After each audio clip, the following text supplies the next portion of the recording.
Bien-aimés, nous commençons un autre séminaire, le mariage. 1. On va évaluer à environ 80% des intentions de prière que nous recevons des bien-aimés concernent le mariage. Bien-aimés, le mariage. Nous voulons tout de suite situer le contexte. Avant d'aller plus loin, mettons-nous d'accord sur le fait que le mariage est une institution divine. Le mariage n'a rien à voir avec le code civil. Le mariage n'a rien à voir avec tout le folklore organisationnel en termes de fêtes, d'habits de mariage, de bagues, de réception. Tout le maquillage, tout le folklore que nous avons pris pour entourer le mariage est une simple distraction. Si nous n'avons pas compris que lorsque Dieu a fini de créer son monde, il a établi l'homme sur l'œuvre de sa création pour continuer cette œuvre. Donc, le mariage est une vocation.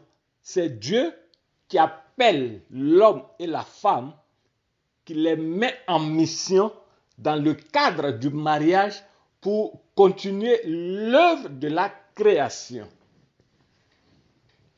Donc, nous allons essayer, à la lumière de la parole de Dieu, de découvrir ce que Dieu a prescrit dans sa parole par rapport à son mariage qu'il a institué juste après avoir fini de créer le ciel, la terre, la mer, l'univers avec tout son déploiement. Le 6e jour, lorsque Dieu a fini, Dieu a créé sur le plan spirituel l'homme et la femme à son image selon sa ressemblance. Mais premièrement, Dieu a donné forme à l'homme en Genèse chapitre 2, verset 7. Il établit cet homme-là tout seul dans le jardin d'Éden pour continuer l'œuvre. Il se rend compte que l'homme tout seul n'était pas épanoui, n'arrivait pas à accomplir pleinement cette mission. Donc Dieu fait défiler tous les autres êtres qu'il a créés devant l'homme. L'homme se contente de juste leur donner un nom. La Bible dit que Dieu fit tomber l'homme dans un sommeil mystérieux, un coma spirituel. Et du côté de l'homme, Dieu prélève une côte et il donne forme deuxièmement à la femme. Quand il finit de donner forme à la femme, l'homme sort de son coma spirituel, de son mystérieux sommeil. Lorsqu'il voit, il découvre cette femme-là, la Bible dit que c'est tout son être qui vibre.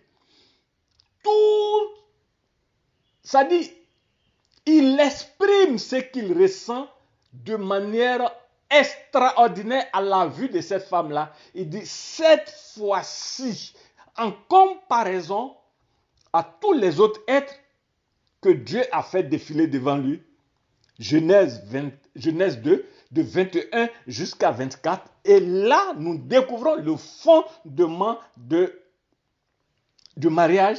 Et la Bible dit en Genèse 1, 28, Dieu maintenant marie Adam et Ève sur la base du fait que Adam, à la vue de Ève s'est réjouie.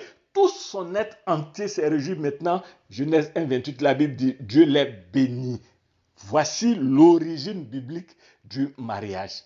Je reviens pour la suite.